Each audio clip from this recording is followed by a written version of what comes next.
Hello everyone, welcome back to my channel study with PK Q&A में आपका स्वागत है। और आज हम लोग डिस्कस करेंगे टेस्ट 17 विज़न IAS के। ओके। और इससे पहले 1 to 16 टेस्ट जो विज़न IAS की फुल लेंथ की है वो कंप्लीट हो गई है, तो आप इसे देख के और रिवीजन भी कर सकते हैं। बहुत क्विकली रिवीजन हो जाएगा वीडियो के थ्रू आप अगर रिवाइज करोगे तो।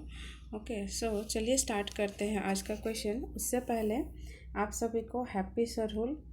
आज सरहुल फेस्टिवल है जो कि झारखंड में बहुत लोकप्रिय है। So happy Sarhul to all of you.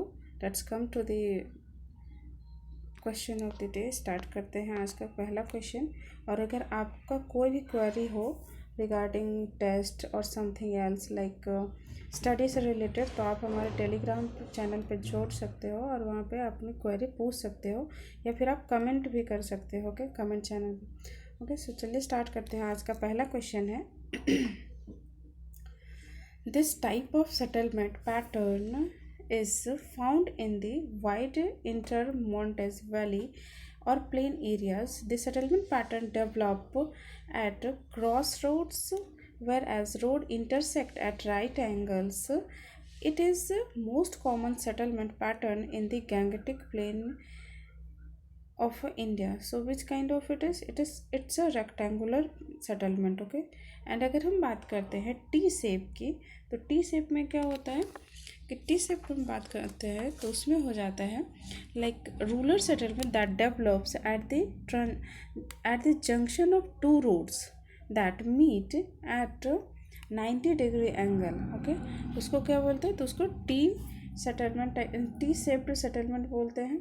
Next one हो जाता है हमारा रेडियल सेटलमेंट। अगर हम रेडियल सेटलमेंट की बात करते हैं तो ये भी हाउसेस का कैसे बिल्ट होता है? Houses are built along roads that shaped out from a centre point in all directions. Okay, मान लीजिए ये सेंटर पॉइंट है, इससे ऑल किसी भी डायरेक्शन में ये जाएगा, तो इसको और क्या बोलते हैं? तो इसको स्टार शेप्ड भी बोलते हैं। Okay, next is linear settlement. अगर हम लीनियर सेटलमेंट की बात करते हैं तो उसमें क्या हो जाएगा? Groups of buildings or settlement that is formed in a long line or arc shape. Linear settlement are often found along with transportation routes like road, river, canal, along natural features like coastline, mountains, hills, and valleys. Okay, so answer is option number B is the correct answer for this question. Let's come to the next question, which is next question is consider the following statements with reference to footloose industries. Okay, footloose industries, इसके regarding which statement is correct? Okay, so first is they are not dependent on any specific raw material and can be located in various places. Is it true? Yes, it's a correct statement. Next is the industries produce goods in a large quantities and employ large labor forces. Is it true? No, it's not a correct statement because it's not in, it's smaller in quantities, and if you're talking about labors, it's a less labors. Okay, not large. So second statement is incorrect. Next is these tend to have minimal environmental impact and are not significant pollutants. Yes, it's a correct statement. So answer for this question is option number B, only 2 is correct. Okay, and if you are talking about the statement first, which if you are talking about the footloose industries, it is industries refer to the industries that can be located in a wide variety of places because they do not depend on any specific raw material, heavy infrastructure or bulky resources, unlike traditional industries such as steel, cement or textile. इसके लिए specific जगह चाहिए, ठीक है? While the location bound due to their needs for proximity of raw material, footloose industry have flexibility in their placement. These industries typically involve small component, modern technologies, and often produce high value good or services. Okay, and if you're talking about the features, there is three features. तीन feature होता है। पहला है flexibility in location, which is this one, flexibility in location. Okay, flexibility in location, first of feature. Another one is हो जाएगा हमारा production scale and labour requirement. Second is production scale and labour requirement. And third one is the environmental impact. Okay, third one is environmental impact. So answer is option number B. Let's come to the next question, which is which of the following best describe the gentrification gentrification in urban geography? The gradual increase in population density in rural areas due to urban migration. No. The renovation of urban neighborhoods often lead to the displacement of low income residents. Yes, it's a correct answer. So answer for this question is option number B is the correct answer for this question. Okay, and if you're talking about the process of gentrification, which is revitalization and renovation, social economic displacement, and cultural and demographic shifts. Okay, and let's come to the next question, which is consider the following pairs. इसमें बात किया renewable energies and leading producer. Okay, first is solar energy. किससे produce किया, उसका leading producer country कौन सा है? तो वो चाइना. करेक्ट है. विंड का अगर हम बात करते हैं तो उसके लिए भी चाइना है. एंड जियो थर्मल के लिए यूएसए है. एंड टाइडल की अगर बात करते हैं तो साउथ कोरिया. ओके, एंड अगर हम सोलार की बात करें सबसे ज़्यादा चाइना है, देन यूएसए है, then India and then Japan. Okay, पहले जापान था बट उसको इंडिया रिप्लेस करके थर्ड पोजीशन पे आ गया है सोलार रिन्यूएबल एनर्जी प्रोड्यूसर में. Okay, and so answer for this question is option number D is the correct answer for this question, which is 1 and 2 only. Okay, sorry 1 and 4 only. और अगर हम tidal की बात करते हैं जिसमें second position पे कौन है? तो फ्रांस है.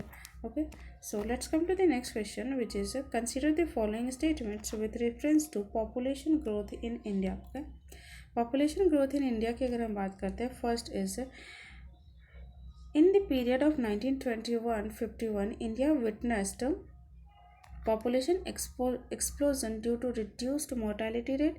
No, it's not a correct statement because ये steadily grow किया था. Okay, steadily grow किया था. So first statement is incorrect. Next is India never witnessed a decadal negative population growth in 20th century due to high birth and literacy rate in country. No, it's not a correct statement because a period of 1901 to 1921, it referred to as the period of stagnant or stationary phase of growth of India's population. Since in this period growth rate was very low, and even recording the negative growth rate in 1911 and 21. Okay, negative growth rate in 1911 and 21. And if we're talking about the third statement, which is post-independence India witnessed a consistent decline in population growth rate due to the improvement quality of life, particularly education of female in countries. It's also not correct because the decades of 1951 to 81 are referred to as the period of population explosion in India, which was caused by the rapid fall in the mortality rate but a high fertility rate of population in the country. Okay, so statement third is also incorrect. If you can see in the chart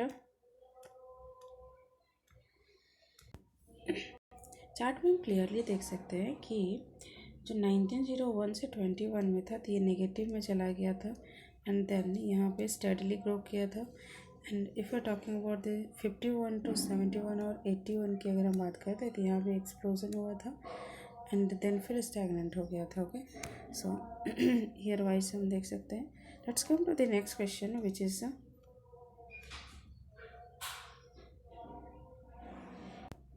so answer for this question is option number D.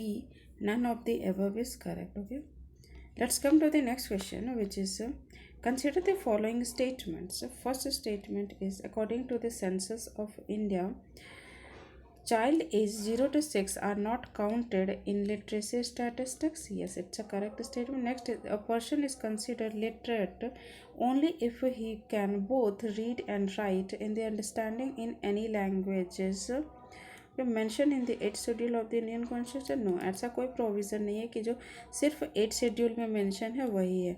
Okay, सो किसी भी language में अगर वो लिख और बोल सकता है, पढ़ सकता है, तो वो उसके अंदर लिटरेसी रेट के अंदर आ जाएगा. ठीक है. एंड आप हमें कमेंट में ये बताइए कि 8th शेड्यूल में कितने लैंग्वेजेस है अभी रिसेंटली, एंड ओरिजिनली कितने थे. Okay, so statement second is incorrect. Next is, India's literacy rate has been increasing steadily since 1951.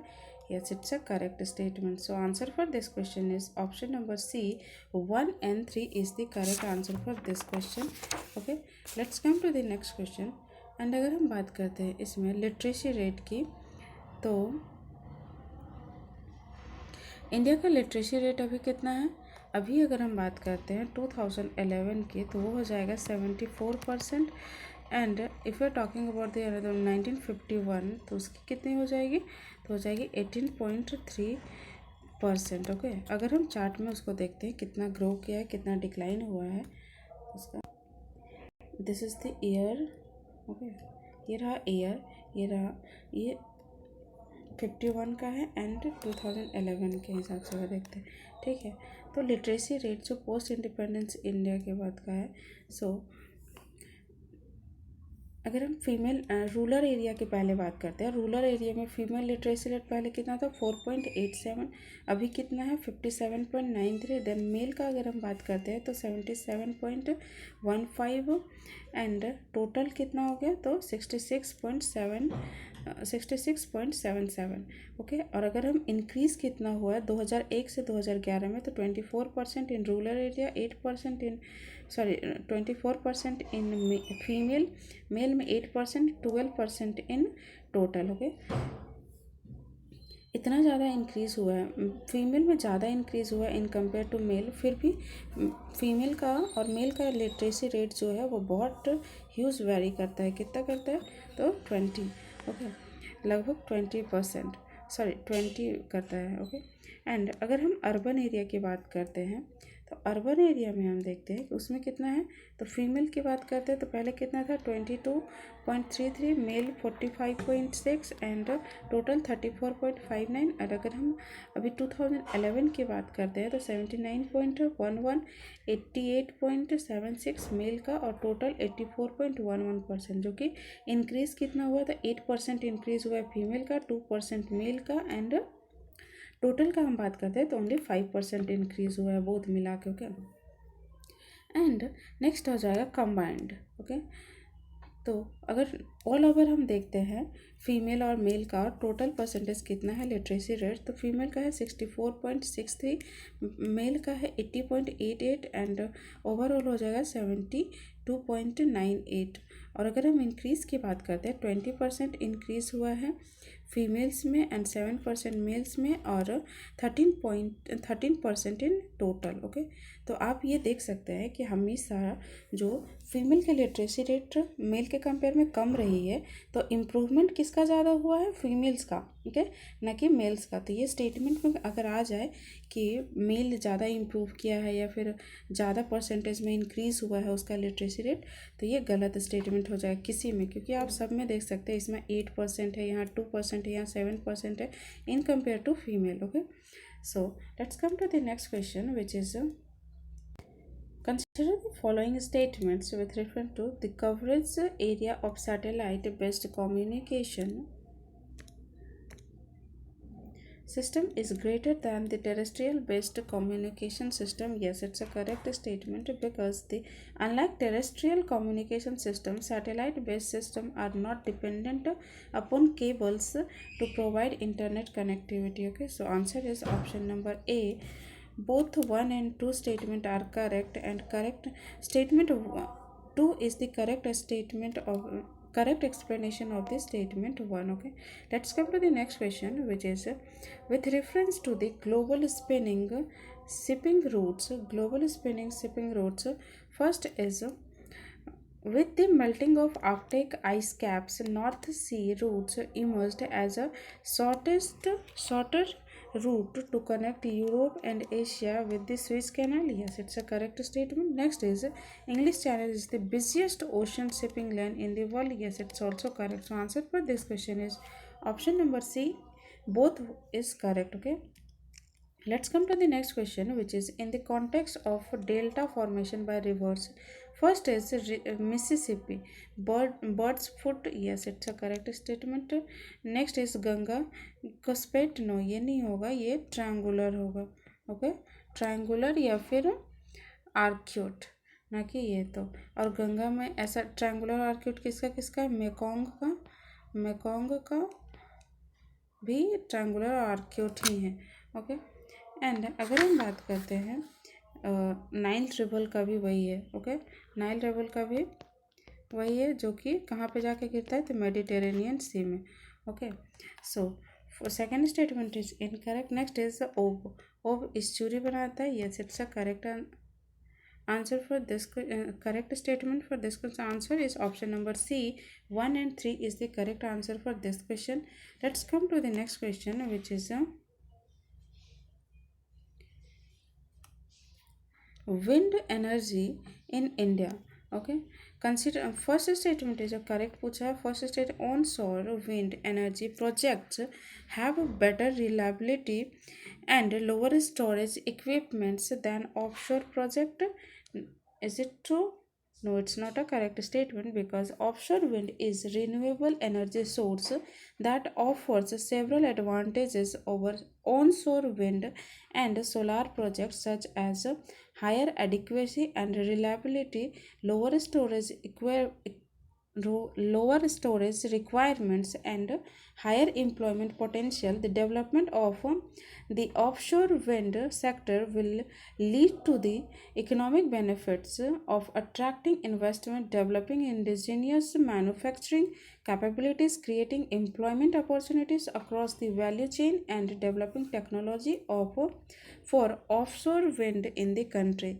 Okay. Next is the coast of Tamil Nadu and Andhra Pradesh have been chosen as the site for the India's first ever offshore wind energy project. No, it's also not correct because it's Tamil Nadu and Gujarat, not Andhra Pradesh. Okay, so statement second is also incorrect. Next is Rajasthan. Sorry, Andhra Pradesh has the highest wind energy potential in India. No, it's not a correct statement. It's in Gujarat. Okay, कहाँ पे है? Highest Gujarat में. So statement third is also incorrect. So answer for this question is option number D is the none of the above is correct. Okay, let's come to the next question which is which of the following pair is not correct. Okay, इसमें not correct पूछा है. So first is respect to the major urban settlement in India's they are along rivers. Okay, Madurai Vaigai river के किनारे है correct, जो कि तमिलनाडु में है. एंड गया कहाँ पे हो जाएगा? बिहार में, जो कि फल्गु रिवर में है correct. Next is Ahmedabad Sabarmati river. Is it true? Yes, it's a correct statement. और अगर हम साबरमती रिवर के किनारे और एक तो हो जाएगा गांधीनगर में सिचुएटेड है. Okay, and there is Hyderabad जो कि तुंगभद्रा. नो, इट्स हैदराबाद किसके है? तो मूसी रिवर के किनारे सिचुएटेड है, मूसी रिवर. ओके, और मूसी रिवर में एक और हो जाएगा, तो वो कौन सा है? तो सिकंदराबाद. ओके, सिकंदराबाद भी इसी में इसी के किनारे सिचुएटेड है. Okay, so let's come. So answer हो जाएगा क्या हमारा? ऑप्शन नंबर डी, क्योंकि हैदराबाद मूसी रिवर के किनारे है. ओके, ना कि तुंगभद्रा. ओके, और इनकरेक्ट पूछा तो answer is option number D. Let's come to the next question which is consider the following population density, population growth rate, measure economic activity, literacy rate, population size. So which of the above factors are taken into the account while delineating an area of census town in India? So it's a population density, population growth rate, major connectivity economic activities, and population size, not literacy rate. Okay, so ये तीन criteria हैं. Okay, and if we're talking about the major economic activity, at least उसमें 75% of male working population must be engaged outside agricultural activity. Okay, so answer क्या हो जाएगा? इसका आंसर हो जाएगा option number C, which is 1, 3 and 5 is the correct answer for this question. Next is consider the following statements regarding the limestone production in India. Okay, first is limestone is primarily used in cement industry. Yes, it's a correct statement. कितना लगभग use होता है? 75 to 80% जो है cement industry में limestone का use होता है. Correct. West Bengal is the largest limestone producer in the country. No, it's not West Bengal, it's Rajasthan. Okay, so statement second is incorrect. India does not import any limestone is self-sufficient. Yet it's a correct answer for this question. So answer is option number B. 1 and 3 is the correct answer. Okay, let's come to the next question, which is consider the following statements regarding the livestock in India. The total livestock population in country is more than a billion. Is it true? No, it's not a correct statement because millions में ही है अभी. और total कितना millions है? तो 536.76 millions. Okay, ना कि बिलियन में. So first statement is incorrect. Next is the contribution of livestock to total agricultural gross value added is less than 20%. No, it's also incorrect because पहले कितना था? 14-15 की अगर हम बात करते हैं तो उस टाइम कितना था? 24.32%. But if you are talking about the now, which is 2022-23 की अगर हम बात करते तो वो बढ़ के कितना हो गया? 30% approximate. Okay, so answer is option number D. Neither 1 neither 2 is the correct. Neither 1 nor 2 is the correct answer for this question. Let's come to the next question, which is consider the following pairs, which is dams and rivers. There is Idukki Dam, which is located in Periyar river जो कि केरला में है. Okay, next one is Ukai dam Brahmaputra river. No, it's in Tapti river. Okay, Tapti river में है. And ये कहाँ पे है? तो हो जाएगा गुजरात में. Okay, next is Mettur dam. Mettur dam Kaveri में ही है. So third statement is also correct. और ये कहाँ पे हो जाएगा? तो वो तमिलनाडु में. ओके, एंड अगर हम अनदर, तो इसका आंसर क्या हो जाएगा? Option number B. Only 2 is correct, which is statement 1 and 3 is the correctly pair. Okay, and अगर हम बात करते हैं other important dams and rivers which they are situated, let's see. Okay, this is important dams in India along with their corresponding rivers. First is Bhakra dam जो कि Sutlej river में situated है. और कहाँ पे है? तो हिमाचल प्रदेश में. Tehri dam Bhagirathi river Uttarakhand. Hirakud dam Mahanadi river Odisha. Sardar Sarovar dam Narmada river Gujarat. Nagarjuna Sagar dam Krishna river Andhra Pradesh and Andhra and Telangana. Correct. Rihand dam Rihand river tributary of Son rivers in UP. And Srisailam dam जो कि कृष्णा रिवर पे है आंध्र प्रदेश एंड तेलंगाना. भवानी सागर डैम जो कि Bhavani river Tamil Nadu. Indira Sagar dam Narmada river Madhya Pradesh. Tungabhadra dam Tungabhadra river Karnataka. Almatti dam Krishna river Karnataka. Koyna dam Koyna river Maharashtra. And Krishna Raja Sagar dam Kaveri river Karnataka. And Rana Pratap Sagar dam Chambal river Rajasthan. Okay, so ये रहे कुछ important dams. Let's come to the next question, which is which of the following rural settlement pattern in India most commonly associated with the prioritized defense and security and external threats such as theft or raid. तो कौन सा हो जाएगा इसका? तो clustered settlement हो जाएगा. Okay, so answer is option number C is the correct answer for this question. Let's come to the next question, which is arrange the following states in increasing order of their population density as per the census of 2011. Okay, 2011 के हिसाब से population की ओर ये करें। Okay, सबसे ज़्यादा कहाँ पे हो जाएगा? बिहार में। पॉपुलेशन डेंसिटी कितना है? 1106 ओके पर स्क्वायर किलोमीटर। और पॉपुलेशन डेंसिटी निकाला कितना जाता है? पर स्क्वायर किलोमीटर में कितने लोग रह रहे हैं। ओके, सो बिहार में 1106 एंड वेस्ट बंगाल में हो जाएगा 1028, Kerala 859 and if I talking about the UP it is 828। Okay, so answer हो जाएगा option number C which is 4123। Okay, 4123। So answer is option number C. Let's come to the next question, which is no, it's not C. Option answer for this question is option number D, which is 3214. Okay, क्योंकि कम से ज़्यादा की ओर करना है, सो increasing order में करना है। Okay, let's come to the next question which is arrange the following oil refineries in India. Okay, oil refineries in India. So first is from, और कहाँ पर से अरेंज करना है इसको? तो north to south, this is north and this is south, तो north to south arrange करना है। सो फर्स्ट इज पानीपत, कहाँ पे है? तो ये हो जाएगा हरियाणा। नेक्स्ट इज तातीपाका, वो कहाँ पे है? आंध्र प्रदेश। देन इज नुमलीगढ़, कहाँ पे है? तो Assam. And another one is Barauni, कहाँ पे है? बिहार में। ओके, तो अगर इसको हम नॉर्थ टू साउथ अरेंज करते हैं तो पहला हो जाएगा 1 which is Panipat Haryana. Then हो जाएगा हमारा Assam which is 3 and Numaligarh. And then हो जाएगा Bihar which is Barauni.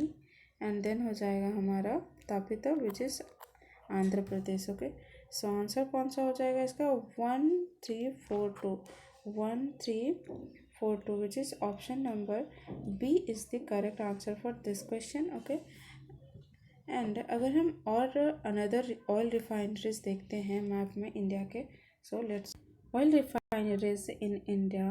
Okay, अगर हम इसमें देखते हैं तो एग्जिस्टिंग कौन सा, अंडर कंस्ट्रक्शन कौन सा? ओके, पहले एग्जिस्टिंग का देखते हैं। एग्जिस्टिंग में कौन सा हो जाएगा? तो हो जाएगा Panipat Haryana, Mathura UP, Barauni Bihar, Bongaigaon Assam, Guwahati Assam, Numaligarh Assam, Digboi Assam and Haldia West Bengal and Paradip जो कि अंडर कंस्ट्रक्शन है उड़ीसा। आंध्र प्रदेश में Tatipaka and Visakhapatnam. And if are talking Tamil Nadu it's Chennai Nagapattinam. And Kerala की बात करते हैं तो कोची एंड मैंगलोर कर्नाटका। एंड महाराष्ट्र की बात करते हैं तो Mumbai. And if you are talking about the Gujarat which is Jamnagar and Koyali. And अगर हम बात करते हैं इसमें अंडर कंस्ट्रक्शन में तो कौन सा हो जाएगा? पैराडीप एक हो जाएगा, दूसरा हो जाएगा बीना एंड तीसरा हो जाएगा भटिंडा जो कि पंजाब में है। एंड बीना मध्य प्रदेश, पैराडीप कहाँ पे हो जाएगा? तो उड़ीसा में। Okay, let's come to the next question which is which of the following cities is not the capital city of any of the country. Okay, तो फर्स्ट इज डबलिन, ये किसका कैपिटल है? तो ये हो जाएगा रिपब्लिक ऑफ आयरलैंड का। ओके, आयरलैंड का ये कैपिटल है। Next is New York city, USA में है, उसका मेजर सिटी है। एंड अगर बट ये इसका कैपिटल नहीं, यूएसए का कैपिटल क्या है? Washington DC. Okay, Washington DC is the capital of USA. And Frankfurt ये कहाँ का है? तो ये मेजर सिटी है कहाँ का? जर्मनी का। okay, and if you're talking about the capital of Germany which is Berlin। okay, Berlin। and this is Tbilisi जो कि कैपिटल है किसका? जॉर्जिया का। okay, so answer for this question is option number 1 and 4 is the correct answer for this question।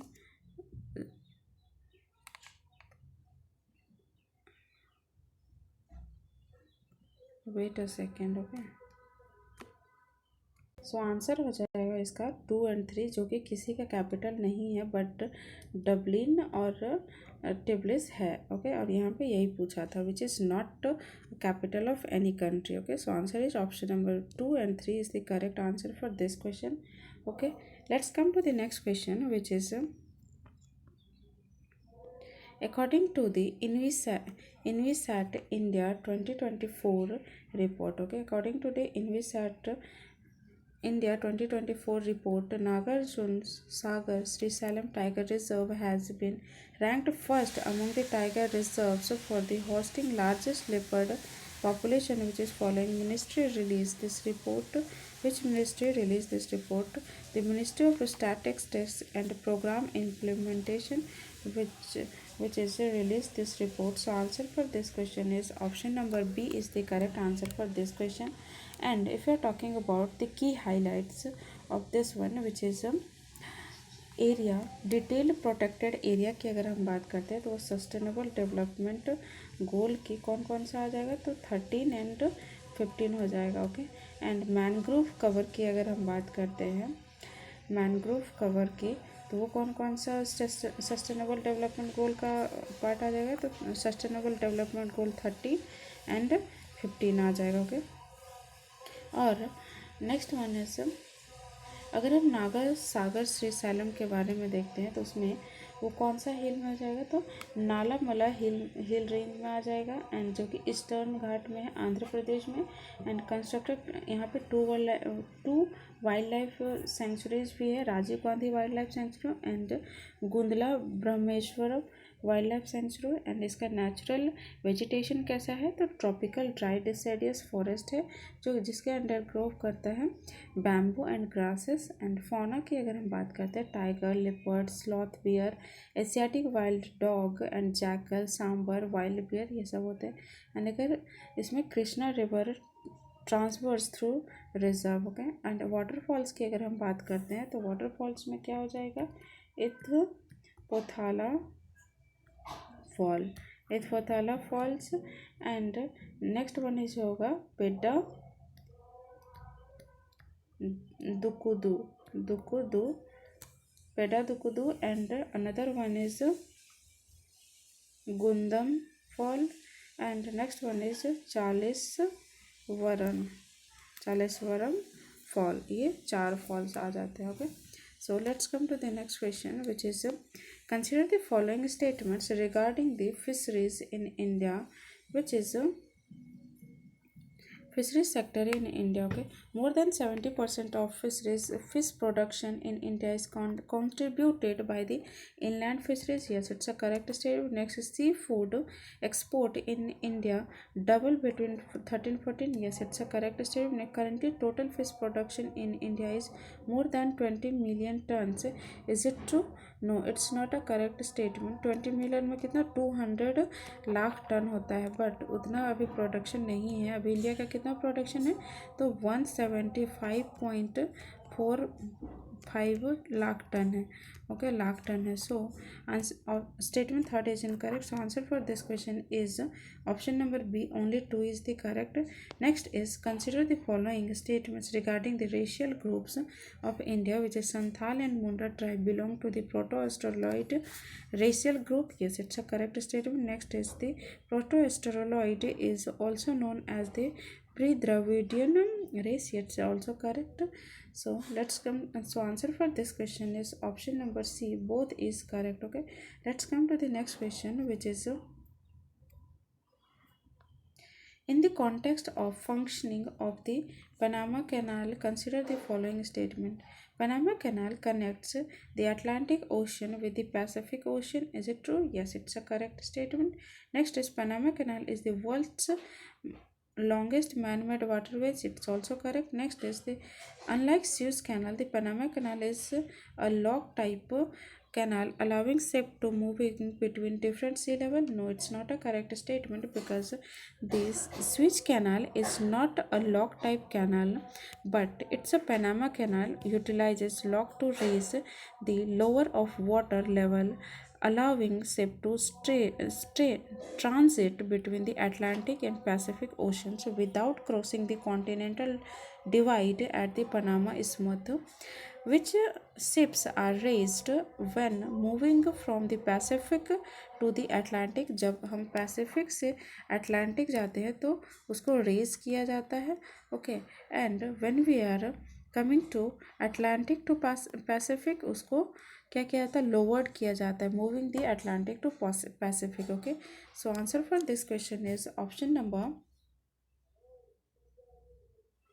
1। इसमें क्या पूछा है, तो अगर हम बात करते हैं इसका आंसर की, तो इसका कौन सा हो जाएगा answer, which is a, which is 1 and 3 is the, थोड़ा सा मिस्टेक हो गया है क्योंकि यहाँ पे टाइपिंग एरर है, टेस्ट जो सेट हुआ है उसमें यहाँ पे 1 एंड 2 ओनली हो जाएगा क्योंकि यहाँ पे करेक्ट पूछा। ओके, एंड थर्ड स्टेटमेंट हमारा इनकरेक्ट है। ओके, सो आप देख लीजिएगा टेस्ट में ये, क्योंकि 1 and 2 is the correct answer for this question and third is not correct. Okay, और यहाँ पे करेक्ट पूछा है और स्टेटमेंट में 1 और 2 कहीं है नहीं, तो उसको हम एडिट कर लीजिएगा। ओके, सही कर लीजिएगा। Next is, with reference to the 2011 census of India, consider the following statements, which is child sex ratio among scheduled tribes is higher than that of the general population. Yes, it's a correct statement. Correct statement. Next is the population growth rate of the ST was higher than the general population between 2001 to 11. Yes, it's also correct statement. And अगर हम बात करते हैं S tees के schedule caste के, तो कितना percent increase हुआ है, तो 23.7% इंक्रीमेंट हुआ है। And if you are talking about the general population growth कितना परसेंट से है, तो 17.7% से। Okay, so answer for this question is option number C, both is the correct answer for this question. Next question is with reference to the Sahibi river, which was recently traced by the Indian National Trust for Art and Cultural Heritage. Consider the following statement. It originated in UP. Is it true? No, it's not a correct statement. वो कहाँ पे originate हुआ था, राजस्थान में। So first is incorrect. Next is tributary of Yamuna River. Yes, it's a correct answer.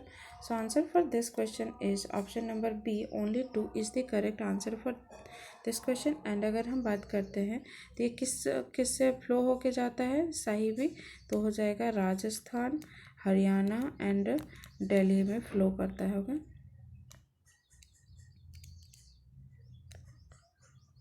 Delhi में flow करता है। So answer is option number B.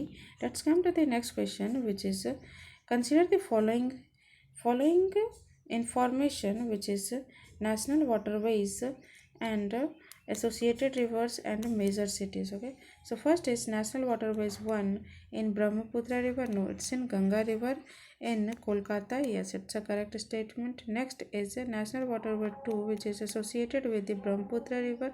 Okay, जो कि धुबरी तक जाता है, correct. And next one is national waterways Godavari, जो कि राजमुंद्री तक जाता है। No, it's not a correct statement because the national water, sorry, it's a correct state, national waterways Godavari Rajahmundry तक जाता है। So answer is option number A, only 1 is correctly match in the row. Okay, information correctly match. Okay, and अगर हम map में देखते हैं waterways, national waterways कौन कौन सा है, दी अभी 13 नेशनल वाटरवेज नाउ ऑपरेशनल। अभी टोटल कितना वाटरवेज ऑपरेशन है, तो टोटल 13। एंड अगर हम बात करते हैं first one, which is Ganga Bhagirathi Hooghly, जो कि सबसे लॉन्गेस्ट है, 1620 किलोमीटर, जो कि हल्दिया इलाहाबाद में है, Haldia to Allahabad see. This is the waterways first one, जो कि Haldia to, this is Haldia to Allahabad, ये फर्स्ट वाटरवेज नेशनल वाटरवेज हो जाएगा। And if you are talking about the second one, which is, वो कहाँ पे हो जाएगा, तो दिस इज सेकेंड वन, वो कहाँ से हो जाएगा, सादिया टू धुबरी, सादिया टू धुबरी, जो कि ब्रह्मपुत्र रिवर में है, और ये कहाँ पे है, तो ये गंगा में है, Ganga Bhagirathi and Hooghly. And second one is in the Brahmaputra. And next की अगर हम बात करते हैं थर्ड वन, विच इज़ हो जाएगा कोस्टल कैनाल चंपाकरम एंड उद्योग मंडल, जो कि केरला में हो जाएगा, वेस्टर्न कोस्ट में हो जाएगा। Okay, next one is national waterways 4, which is Krishna, ये कहाँ से, Muktyala Vijayawada, Muktyala to Vijayawada. Okay, Muktyala to Vijayawada हो जाएगा। एंड अनदर हम देखते हैं सुंदरबन वाटरवेज, जो कि नेशनल वाटरवेज 97 है। या फिर अगर हम देखते हैं ये नर्मदा की, तो कितना है, 73। फिर हो जाएगा तापी की, तो 100, एंड इसी तरह अनदर्स भी है। Okay, so next one, so answer इसका देख लेते हैं. Let's come to the next question which is next question is there is a consider the following pairs. There is a tribes and states UTs. Koya किस state से related है तो वो हो जाएगा Andhra Pradesh. Correct. Next is Changpa Ladakh, ये भी करेक्ट है. और सोमपेन लक्षद्वीप से नहीं हो जाएगा. ये कहाँ से हो जाएगा तो ग्रेट निकोबार का है, Andaman Nicobar. Okay, so statement third is incorrect. So answer for this question only 2 pair is correctly match. Let's come to the next question which is arrange the following countries according to the decreasing amount of coal reserve in the world. First is India, US, Australia and Russia.